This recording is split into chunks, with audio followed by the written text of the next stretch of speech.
Hello Cap, welcome to your mid-March reading. This is for Capricorn, Sun, Moon, Rising and Venus. Please make sure you check all your placements to get a clear picture of what's going on for you at this time. A little disclaimer, there's construction happening as always next door, so you may hear a few disturbances, and I sound like this because I've been nursing a really bad flu for the last week, so there's nothing I can do about my voice. All right, wow, we have two. We have Vesta and we have third house, communication.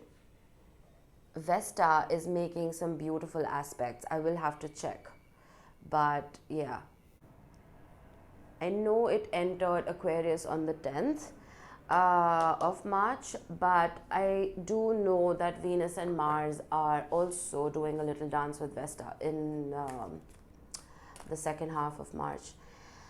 We'll get to it. Come to the edge. Who got this? Someone got this before you. I think it was Cancer. But we shall see. Oh, you know what I just got? Vesta moved into Aquarius, and so did Mercury, which is that third house. Very interesting. If this is sounding like gibberish to you, I will explain, I promise. Give me a minute. I'm just going to get you a Moonology. And post this, we will move on to your tarot. I'm not looking at love or career or anything in particular. We'll see what pops out. You have new moon in Capricorn, step up and lead, and new moon in Scorpio, go deeper. All right. Let's start with your star codes. Now, Vesta, Hearth. Vesta talks about the inner flame that we all have within us. It talks about the drive and the compassion and the need, the yearning to help other people. It is also the energy center. Think of your sacral chakra. Think of a point right below your belly button or around your belly button that brings you that sense of energy, confidence and vitality. It is the creative center.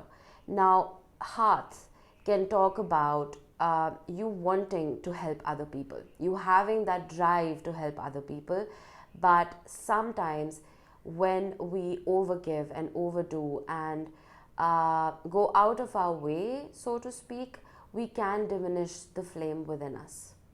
I'm getting that whole metaphor. A candle does not lose its light by helping light another one. But when we're talking about a roaring fire like Vesta, it can very easily burn out if we give more than we are capable of giving. So I would keep that in mind. Then we have third house, communication. Now, Mercury has been dilly-dallying in Capricorn for a while because it was in retrograde and then it wasn't, and then it was, and then it wasn't. So I feel like you may have felt a lot of ups and downs when it came to communication in your relationships and even in the workplace. But finally, thank the Lord, there are no planets in retrograde up till the 29th of April. Everything is in direct forward motion.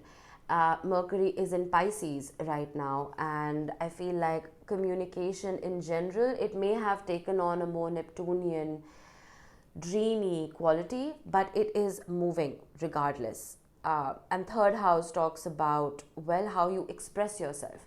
So with Mercury being in Pisces right now, I feel like the way you are communicating, not only with yourself, but with your peers and your loved ones, your partner, it's taken on a softer tone. And I can say that you can expect the same to come back to you. Now, with come to the edge, this talks about taking a leap of faith. This is fool-like energy. I am getting that quote in my head again, and I use this for, I think, Cancer. You're a human being, not a human doing. All right?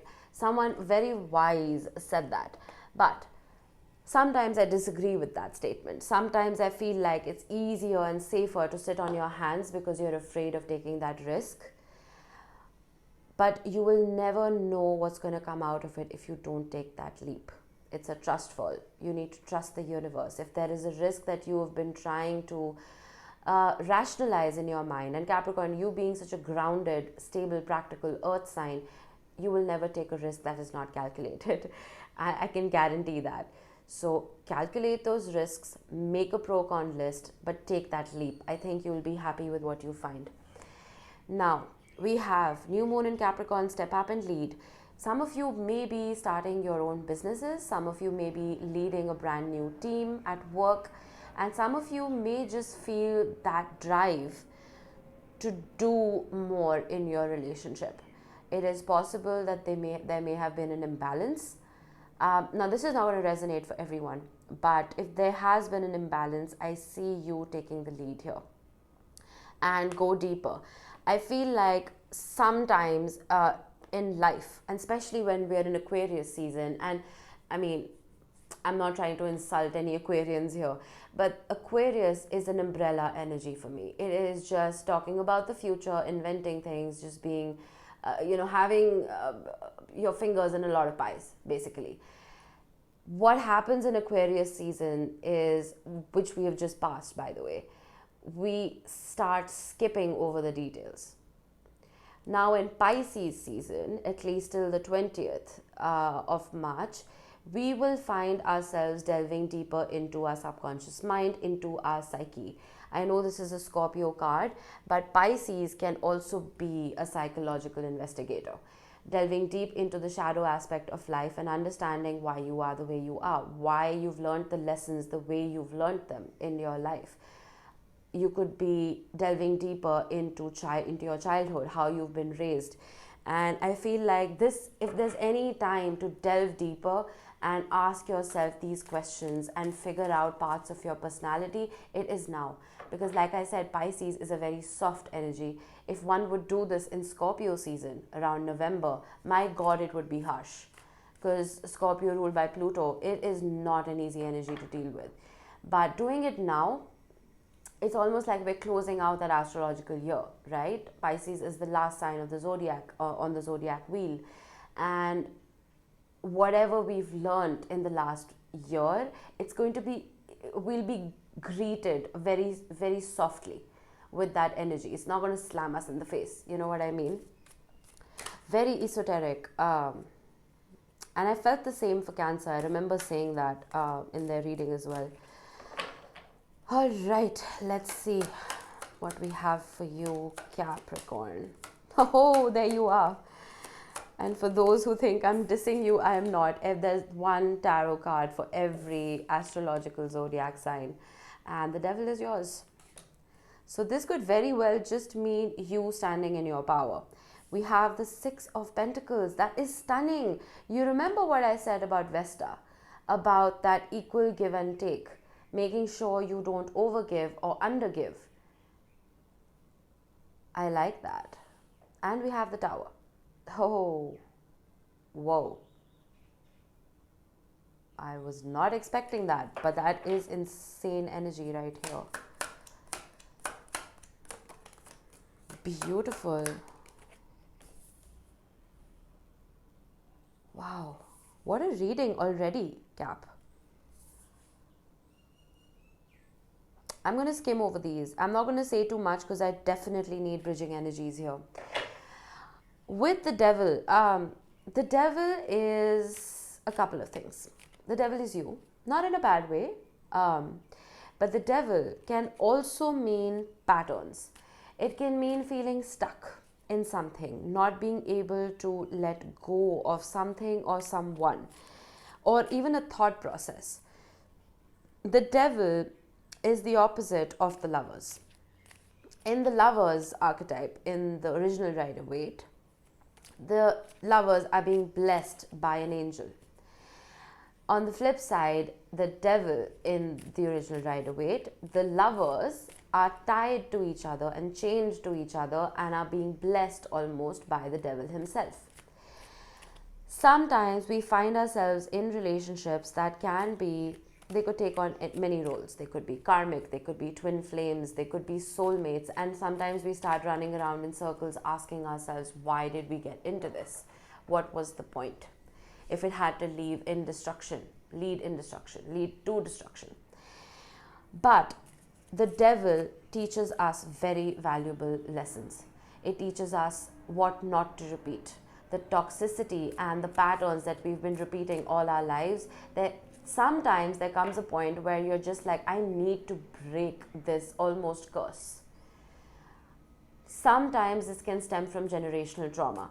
It can talk about patterns that, let's say, your parents or their parents went through. And it's like your inner child wants to continue that tradition. Does that make sense? And this is all subconscious. This is not something any normal person would do consciously, you know. But it's almost like it happens because you want to belong to your lineage. So if there is... if you guys have time, I would highly suggest you do some inner child healing. It's really going to help you. But with the devil, you're feeling stuck with something. You're feeling stuck to someone. You're not being able to get out of this constant loop of thoughts. With the Six of Pentacles, like I said, there is some kind of equal give and take. And considering it's right under communication, third house, there could be a beautiful exchange of words coming about for you. With the Tower, come to the edge. This is quite lovely, if you ask me. The Tower can be a scary card. It is your foundation being swept off from under your feet. It is a castle that is built on sand and it is doomed to be swept away. When you build on a foundation that is already rocky to start with, no matter how many beautiful windows and bricks you put on that tower, it is going to fall. Make sure whatever foundation you're building on is solid. I feel that whatever transpired here, whether this was you losing a job or it was you losing out on a relationship, whether this was a breakup, whatever, or the loss of a friendship, I feel like you have the opportunity to start afresh with Come to the Edge. Because like I told you, it is very Fool-like energy. So it may feel risky. It may feel like, oh my God, I went through hell. I don't want to go through it again. But you can't hermitize yourself forever, Capricorn. You know. All right. Then we have the King of Wands right under the Devil. For some of you, this could mean passion. This could mean a lot of drive that you had towards somebody, if you know what I mean. And I feel like somewhere that passion is what kept you going round and round in circles. I will clarify. We'll see. With the Ace of Pentacles, however, this is a beautiful energy. This is a brand new beginning. This is a seed that is being offered to you, which you need to nurture. So if this was something that was lost and something that you wanted balance in and you had given up hope on, I feel like it's being offered to you again. And it's almost like I'm getting this feeling that you need to you need to refocus. You need to figure out how to deal with this energy with a fresh pair of eyes, so you don't repeat old patterns. You know what I mean? I'm sorry about my nose. I have a sinus infection and it just blocks. Randomly, it just blocks itself. And then I sound like a toad. Anyway, we have Temperance. Now, Temperance is an energy of being patient, of being balanced, of balancing fire and water almost. Balancing that intense passion for something and balancing your emotions. Okay? So maybe you guys have felt this burning need to do something, but it's almost like your heart is telling you to pace yourself. The Come to the Edge card is resonating here because that risk and that free fall that you want to take, it's almost the card reiterating that you need to calculate that risk one more time. It's not asking you to not take that leap, but it's asking you to make sure you're not repeating a pattern that could make that tower fall again, if that makes sense. Okay, we have the Queen of Cups. You could have been connecting with a water sign, Pisces, Cancer, Scorpio. The Queen of Cups is somebody who, this is the most amount of love one person can hold for another. She is the Queen of Love. And there's no gender in tarot. Just take the energy with you. The relationship between the King of Wands and the Queen of Cups can be magnetic. It can be full of joy and laughter and love and passion. But, there's always a but.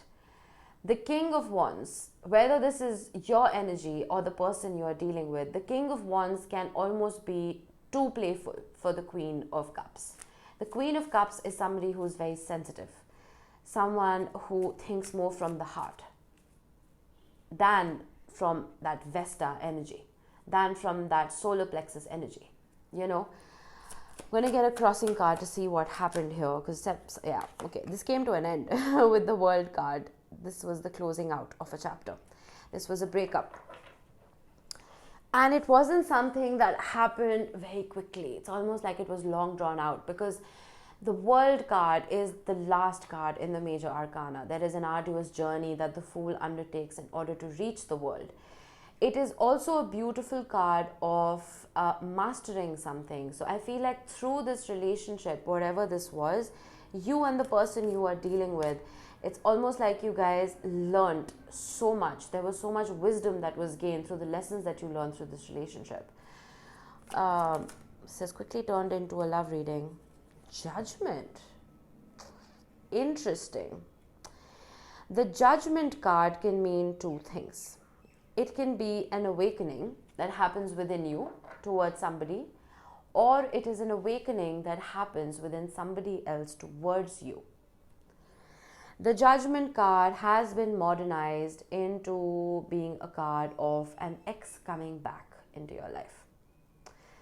I don't know how far that's true, but I just thought I should mention it. If you are waiting to rekindle a relationship, we do have the Ace of Pentacles and we have Judgment. I mean, that is no coincidence. Five of Wands. Either you're fighting this or the person you're dealing with is fighting this. But the Five of Wands is a minor arcana. It cannot compete with Judgment energy. The Judgment is, the card is a major arcana. And the Hanged Man. I feel like more work needs to be done here.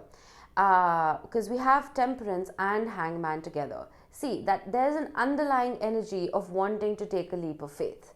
Whether this is for you or it is for the person you are dealing with. But it's almost like go deeper. The Hanged Man and Temperance have a message.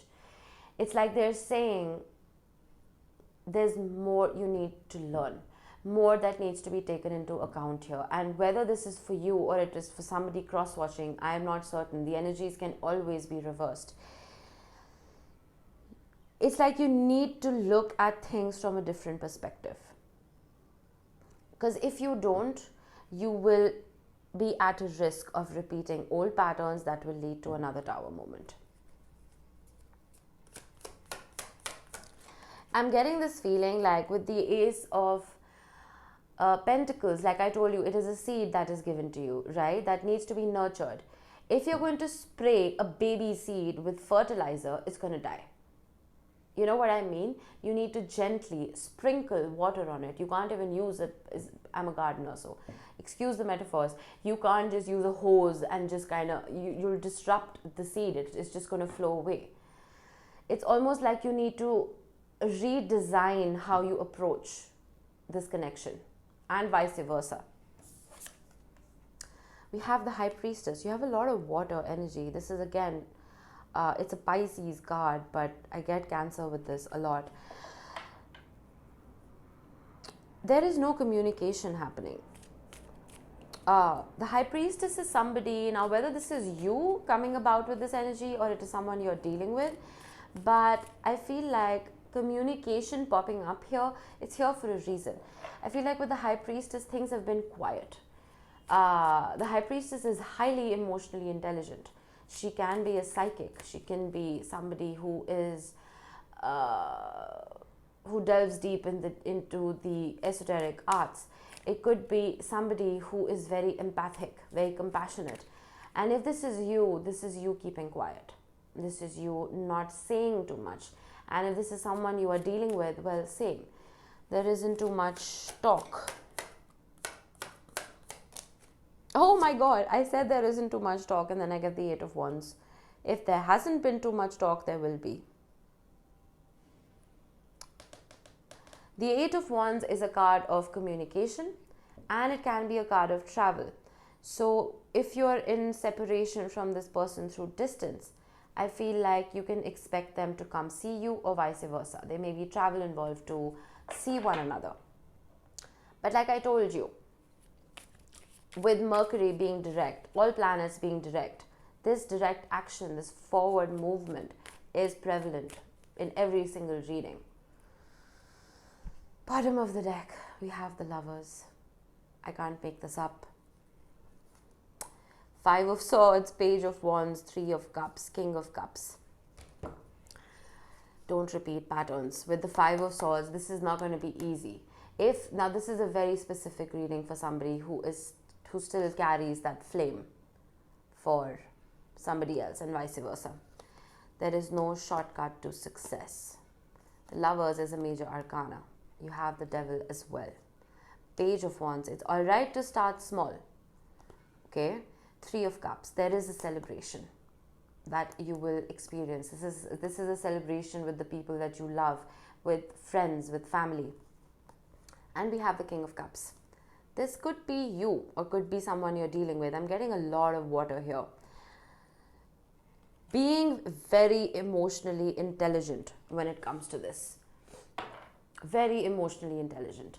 Thinking more from your heart, yes, because it is a matter of the heart, but balancing intellect as well. I mean, he's sitting on a beach in a power suit. If that doesn't talk about balancing heart and head, I don't know what else does. All right, let's get you a couple of tea leaves to close off the reading. Massive deck, I will not attempt to shuffle it. There we go. We have Pineapple. Oh my God. Reconciliation. I'll put that right in the center here. Reconciling with somebody you are in separation from. I don't need to say much about that. We have Inkpot. Problems to be resolved. Absolutely. For some of you, I'm also getting, you may receive a letter, or you may want to write a letter with communication and Inkpot. I feel like sometimes when there's too much to be said, we almost stop ourselves from communicating. So if this is for you or is for a cross-watcher, I am not sure. Inkpot and Teapot. Deep friendship with someone of the same sex.